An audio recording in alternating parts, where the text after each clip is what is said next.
KPMG Fréquence Banque. Bonjour à tous, au micro Hélène Modicom. Nous sommes le mardi 17 janvier 2017. C'est un grand plaisir de vous retrouver pour cette 4e édition de KPMG Fréquence Banque. Avant toute chose, nous vous souhaitons une très bonne année 2017.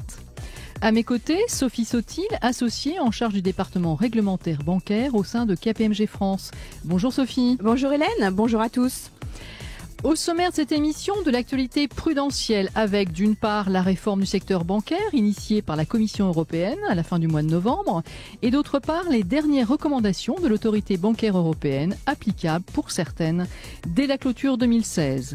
Et enfin, une interview de François-Louis Michaud, directeur général adjoint à la BCE, que nous avons rencontré le 6 janvier dernier au siège de la BCE à Francfort.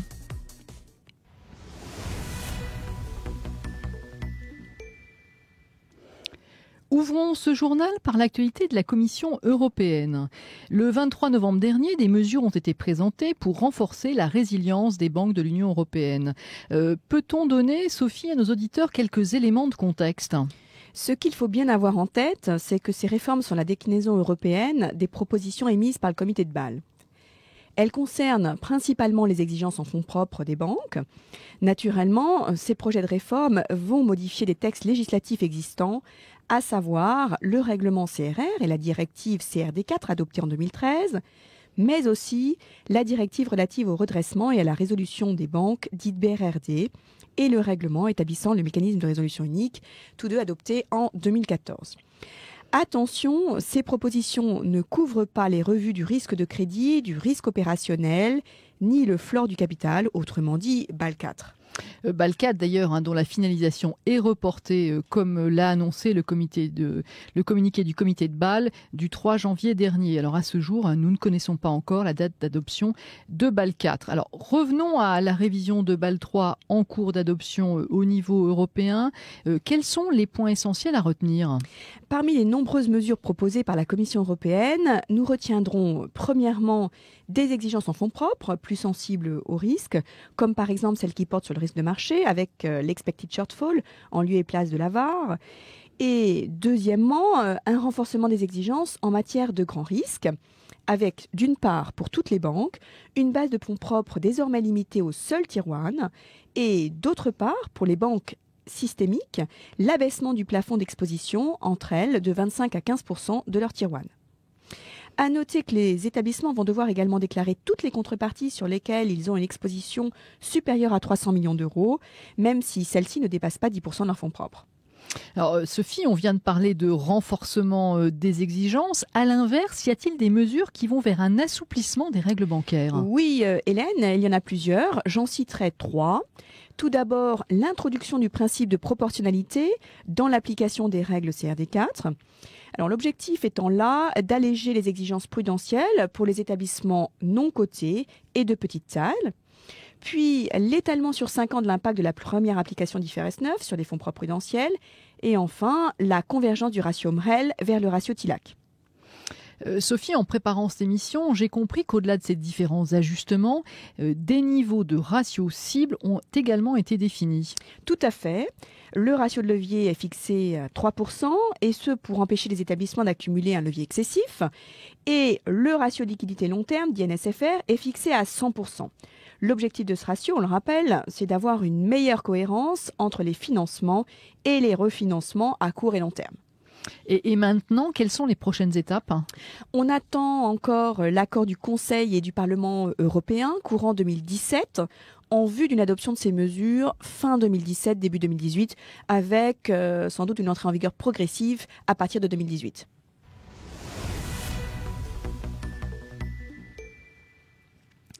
Toujours dans l'actualité européenne, l'EBA a publié le 3 novembre dernier ses recommandations en matière d'ICAP et d'ILAP avec la liste des informations quantitatives et qualitatives à fournir par les banques.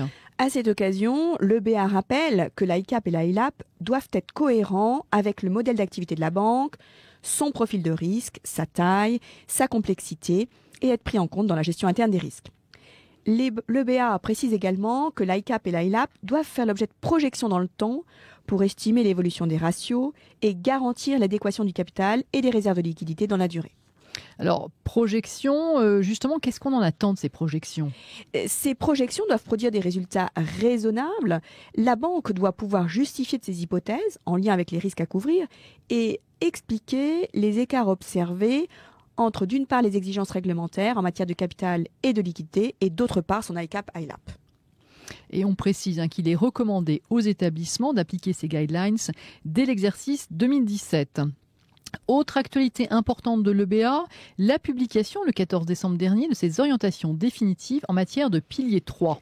Ces orientations vont permettre la mise en œuvre des recommandations de la phase 1 du comité de Bâle, et ce, dès la clôture 2016 pour les établissements d'importance systémique mondiale. Pour l'essentiel, ces recommandations introduisent l'obligation de publier certaines informations sous forme de tableaux ou de templates, avec des formats plus ou moins contraignants selon les cas.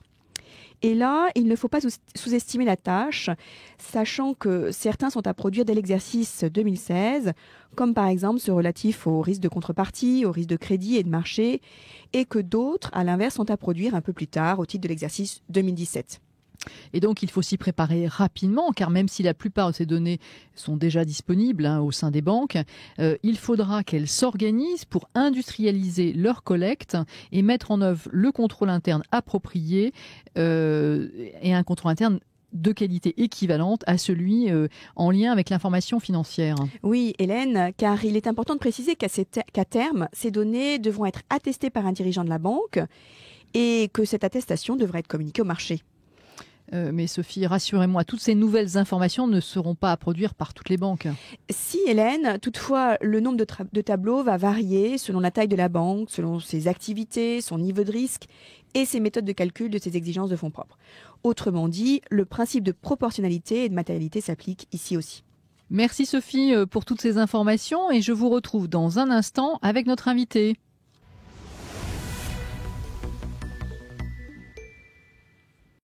La Banque centrale européenne a publié en décembre dernier ses principaux axes de supervision pour 2017, qui sont au nombre de 3. Les business models et les facteurs de rentabilité, le risque de crédit et enfin la gestion des risques au sens large.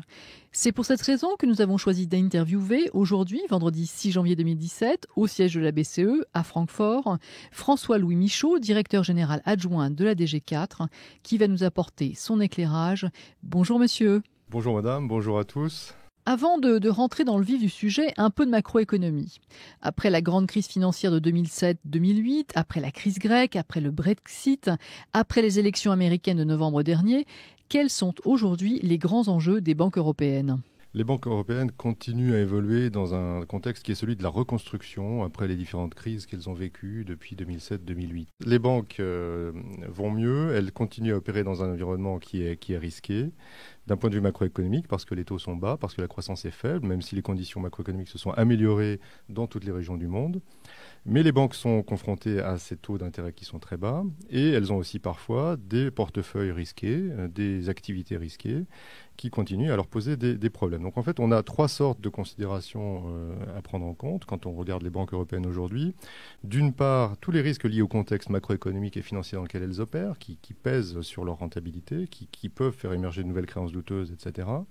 Deuxièmement, des vulnérabilités comme par exemple des choses qui sont liées à des litiges anciens ou à des portefeuilles très risqués ou à des activités dans des pays émergents plus risqués, etc. Et puis une troisième catégorie qui est celui des dynamiques de marché qui peuvent se mettre en route par moment du fait de questions géopolitiques ou de questions financières et qui, comme on a vu en janvier de l'année dernière, peuvent déclencher des réactions en chaîne tout d'un coup et créer un stress sur les banques européennes. Et donc, si je vous suis bien, les banques se sont certes renforcées, mais elles demeurent encore vulnérables. Alors, depuis l'automne, on observe une remontée des taux en Europe et aux USA notamment. À votre avis, quelles conséquences aura cette inversion de tendance sur la rentabilité des banques européennes ? On est encore au début de cette remontée des taux longs.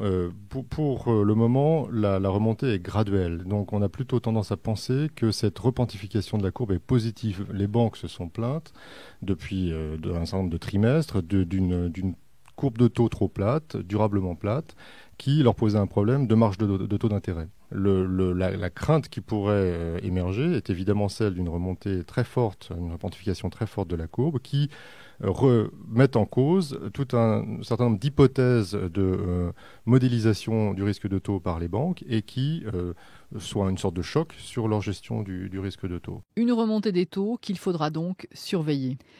Je l'ai dit il y a quelques instants en introduction à cette interview, le premier axe de supervision de la BCE pour 2017 concerne les business models et les facteurs de rentabilité. Alors, en quoi cela va-t-il consister et est-ce dans la continuité des travaux entrepris par la BCE l'an dernier ? C'est en effet un effort de long terme. La principale préoccupation, la BCE a communiqué sur le sujet très fréquemment, c'est celui de la profitabilité des banques de la zone euro.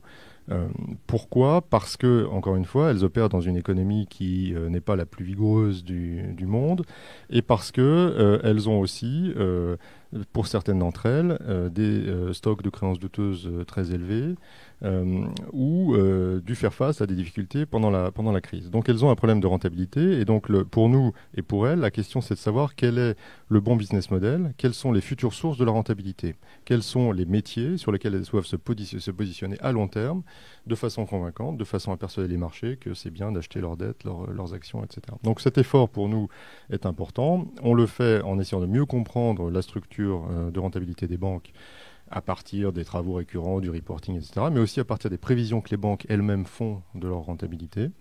On fait ça sous les deux angles.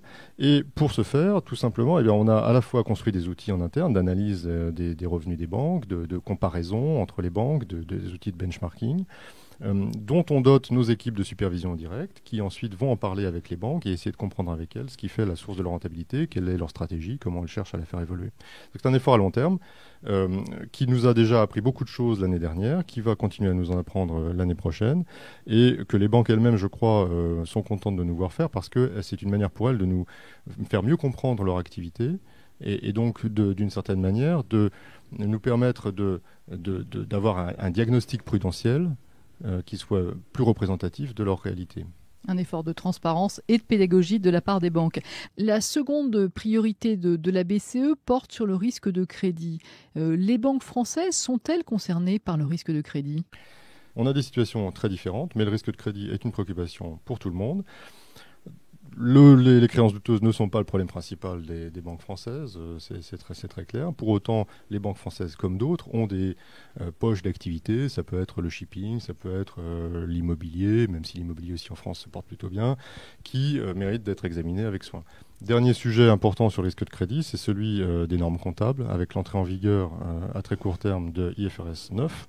Et pour cela, nous, superviseurs, nous devons comprendre comment les banques se préparent à cela et quel impact elles vont devoir supporter sur leur compte financier. Donc on a un programme d'analyse qui dure 2 ans sur le sujet, qui a commencé en 2016, qui se poursuit en 2017. La première année était une année pour nous de découverte d'une certaine manière et d'appréhension et de construction d'outils, là encore, pour analyser la situation des banques. Et la deuxième année, c'est une année de discussion avec les banques pour comprendre comment elles s'y préparent, quel va être l'impact, comment elles vont essayer de le gérer dans le temps. Dernier axe de supervision de la BCE pour 2017, le dispositif de gestion des risques de manière générale.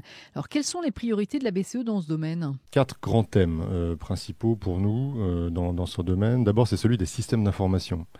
Les systèmes d'information, et là je reviens encore à la crise depuis 2007, ont montré leurs limites. Les banques ont souvent eu beaucoup de mal à trouver les données qui leur étaient nécessaires elles-mêmes pour comprendre leur exposition, pour nous expliquer à nous, superviseurs, quels étaient leurs risques, etc. Donc on a un problème de système d'information d'une manière générale. Dans ce contexte-là, les superviseurs sur le plan international se sont mis d'accord pour faire des standards, ce qu'on appelle BCBS 239, qui donnent un petit peu des bonnes pratiques en matière d'agrégation des risques, de collecte des risques, de reporting des risques, etc. Donc notre préoccupation, c'est tout simplement que ces standards, ces bonnes pratiques soient appliquées par les banques, et donc on va passer du temps là-dessus. Le deuxième sujet, c'est les modèles internes. Ce programme va durer plusieurs années, on appelle ça TRIM, Targeted Review of Internal Models. Ça va durer plusieurs années. Ça va consister d'abord en des revues ciblées dans les banques et puis ensuite en des décisions pour harmoniser la façon dont les modèles sont approuvés. Un troisième grand sujet sur la gestion du risque, c'est la façon dont les banques elles-mêmes jugent de leurs besoins en capital et en liquidité. Ce sont elles qui doivent dire quel est leur bon niveau de capital, quels sont leurs actifs liquides nécessaires, etc. Et donc on va travailler là-dessus. On avait publié une recommandation en début d'année dernière qui va être mise à jour cette année. Et petit à petit, on souhaite que les banques convergent, évoluent et se renforcent pour mieux gérer ces questions-là. Et le quatrième thème ? Ce sont tous les risques liés à l'outsourcing, la sous-traitance, le recours à des prestataires externes. C'est quelque chose qui est à la fois une opportunité pour les banques, dans le contexte de rentabilité dont on parlait précédemment, mais qui peut aussi générer de nouveaux risques. Il faut que les banques, si elles externalisent des fonctions critiques, puissent garder quand même la maîtrise de ces risques. Il faut que nous-mêmes, superviseurs, nous puissions aussi aller voir les sous-traitants, par exemple, pour voir dans quelles conditions ces activités sont effectuées pour la banque. Donc voilà. Et là encore, le panorama est assez varié d'un pays à l'autre dans la zone euro. Certaines juridictions ont des règles nationales, d'autres pas.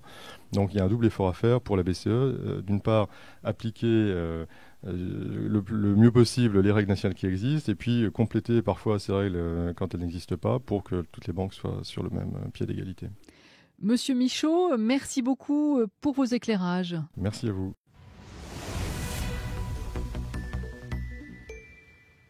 Vous venez d'entendre un extrait de l'entretien que François-Louis Michaud nous a accordé le 6 janvier dernier. Pour écouter l'intégralité de son interview, rendez-vous sur la page de notre émission Fréquence Banque sur kpmg.fr. Au-delà des priorités de la BCE, François-Louis Michaud s'exprime également sur les stress tests qui seront effectués à l'initiative de la BCE en 2017 et sur les résultats du SREP 2016. Avant de terminer cette émission, sachez que KPMG a lancé au mois de décembre dernier une nouvelle publication semestrielle intitulée Réflexions réglementaires. Cette publication a pour objectif de présenter les points clés de la réglementation bancaire et leurs implications pour le secteur financier. Cette publication, elle est disponible sur kpmg.fr avec nos autres publications habituelles à la page d'actualité bancaire. Cette émission est maintenant terminée. Un grand merci à tous et on se donne rendez-vous au mois d'avril prochain pour de nouvelles actualités bancaires. Et d'ici là, n'hésitez pas à réagir en nous écrivant à l'adresse suivante fr-fm Radio KPMG. Excellente journée à tous. KPMG, Fréquence Banque.